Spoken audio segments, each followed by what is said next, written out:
करती हूँ। I am Fatima Farooq, BDC chairperson block कहरा। हमें बड़े दुख से कहना पड़ता है कि जब मौजूदा सरकार इलेक्शन लड़ने लगी थी, प्रधानमंत्री जी इलेक्शन कंटेस्ट करने लगे थे, उस वक्त उनका ये नारा था कि सबका साथ सबका विकास, वो भी नहीं है आज। हो रहा विकास, बेटी बचाओ बेटी पढ़ाओ, वो भी नहीं है आज। आप देख रहे हैं कौन सी बेटी आज तालीम हासिल कर रही है। तमाम बेटियां आज सड़कों पे हैं, प्रोटेस्ट में बैठी हुई हैं। अगर वो अपना राइट्स मांगते हैं, उनको घसीटते हुए ले जाते हैं।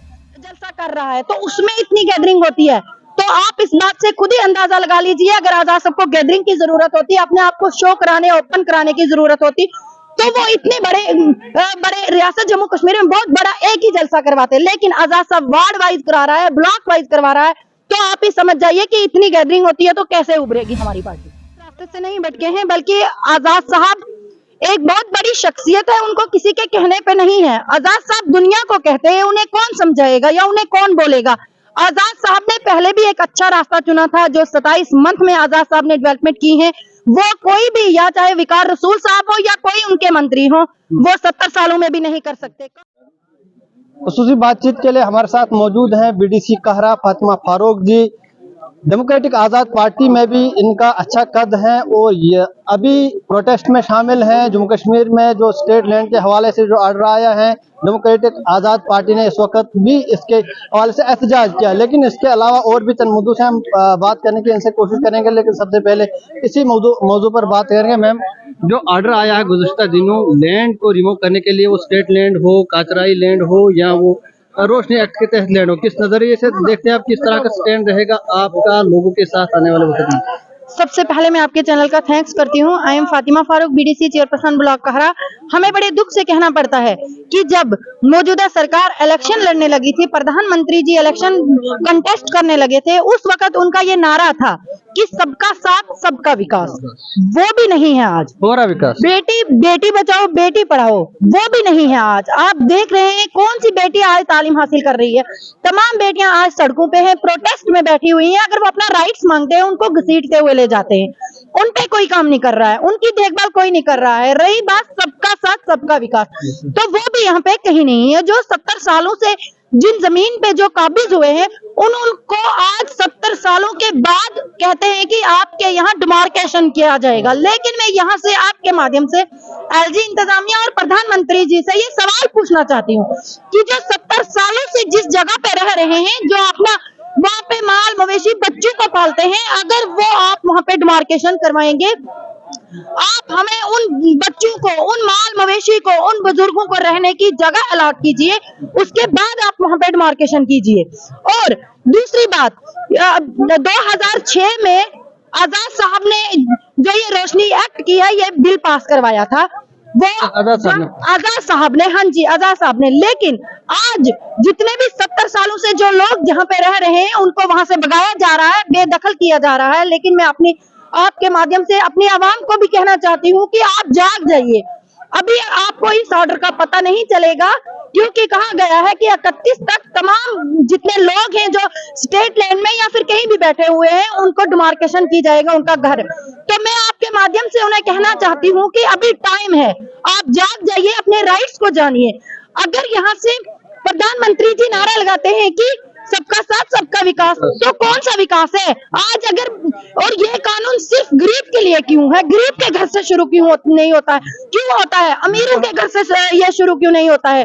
जब भी डिमार्केशन की बात आती है, आप देखिए आजाद साहब ने जेडीए डिपार्टमेंट, जहाँ पे आजाद साहब ने अलॉट की थी ट्राइबल कम्युनिटी को जो जमीनें, वो तमाम जेडीए डिपार्टमेंट ने छीन ली। और पिछले दिनों में हमारे चौधरी बरादरी के वहां पे कुछ जो हमारे रिलेटिव है, वो भी वहां पे बसते थे, वो 70 सालों से वहां पे बसते थे, लेकिन उनके मकान गिरा दिए हैं, वहां पे मशीनें लगी हुई हैं। तो मैं यहाँ से एलजी इंतजामिया से पूछना चाहती हूँ कि जिन बच्चियों की आप बात करते हैं, जिन बुजुर्गों की आप बात करते हैं, सबका साथ सबका विकास, आज वो खुले आसमान तले और बगैर रोटी के रह रहे हैं।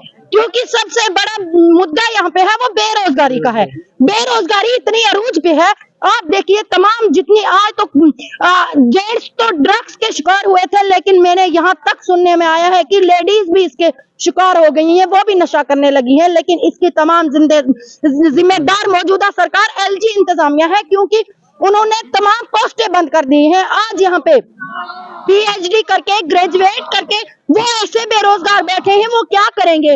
वो फिर अपने जो इनका जहनी वो शिकार हो जाते हैं, इससे वो ड्रग्स का शिकार बन जाते हैं। तो मैं आपके माध्यम से प्रधानमंत्री जी, एलजी इंतजामिया से ये अपील करती हूँ कि खुदारा अपने इस काले कानून को वापस लीजिए। जो बंदे 70 सालों से जिस जगह में रह रहे हैं उनको रहने दीजिए, वरना तमाम जितने भी हमारे, वो चाहे गुज्जर बरादरी हो या फिर कोई भी बरादरी हो, तो हम ऐसे अपने हक पे किसी को धक्का नहीं डालने देंगे। हम एकजुट होके खड़े हो गए हैं और इंशाल्लाह मैं डेमोक्रेटिक आजाद पार्टी की तरफ से अपने तमाम भाइयों, बहनों, बुजुर्गों को कहना चाहती हूँ कि हम हर वार्ड से लेके रियासत जम्मू कश्मीर तक आप लोगों के साथ हैं और आपके हक की लड़ाई इंशाल्लाह लड़ते रहेंगे। गुज़श्ता दिनों प्रदेश कांग्रेस के सदर वकार रसूल साहब ने एक प्रेस कॉन्फ्रेंस की, उस प्रेस कॉन्फ्रेंस में उन्होंने बताया कि आज़ाद साहब को चंद चेहरों ने भटकाया रास्ते से भटक गया। आज़ाद साहब भटक गए रास्ते से? देखिए, आजाद साहब रास्ते से नहीं भटके हैं, बल्कि आजाद साहब एक बहुत बड़ी शख्सियत है, उनको किसी के कहने पे नहीं है। आजाद साहब दुनिया को कहते हैं, उन्हें कौन समझाएगा या उन्हें कौन बोलेगा। आजाद साहब ने पहले भी एक अच्छा रास्ता चुना था, जो 27 मंथ में आजाद साहब ने डेवलपमेंट की है।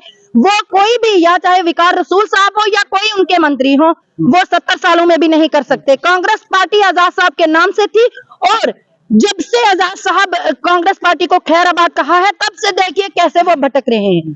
तो आजाद साहब अपने ही नाम से जाने जाते हैं, अपने ही डेवलपमेंट से जाने जाते हैं। राया भी लगाई जा रही थी कि आजाद साहब फिर वापसी करेंगे कांग्रेस। नहीं, कभी नहीं करेंगे। आजाद साहब वापसी कभी नहीं करेंगे, क्योंकि आजाद साहब ने तंग होकर उस पार्टी को खैराबाद कहा है, वो उस घर में दोबारा ज्वाइन नहीं करेंगे। कांग्रेस से किस बात से तंग आ रहे थे आजाद साहब? वहाँ पे ग्रुप बंदियां होती थी, वहाँ पे साजिशें होती थी, वहाँ पे लीडर जो है वो छोटे वर्करों को तंग करते थे, उनको टॉर्चर करते थे, इसलिए आजाद साहब ने तंग होकर उस पार्टी को खैराबाद कहा है। तो तब नहीं लगा जब आजाद साहब इक़्तिदार में थे कांग्रेस में, तब नहीं लगा कि तब ये जो है ग्रुप बंदियां हो रही है? देखिए, एक घर में ही देख लीजिए, जब अगर कोई फैमिली मेंबर जो हेड होता है उनका, वो हद तक कोशिश करता है कि मेरे बच्चे या मेरी जितने भी छोटे हैं वो समझ जाएंगे, लेकिन जब हद से बढ़ जाते हैं फिर वो घर का बंटवारा कर देते हैं।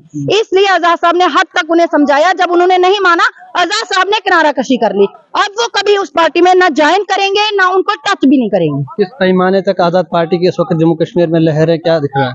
देखिए, वो तो मीडिया पर्सन को भी ऑलरेडी दिख जाना चाहिए। जब आपने नहीं देखा कि तमाम पार्टियां हैं वो तो रियासत जम्मू कश्मीर में कहीं एक जगह बहुत बड़ा जलसा करते हैं, लेकिन आजाद साहब ब्लॉक वाइज जलसा कर रहा है, तो उसमें इतनी गैदरिंग होती है।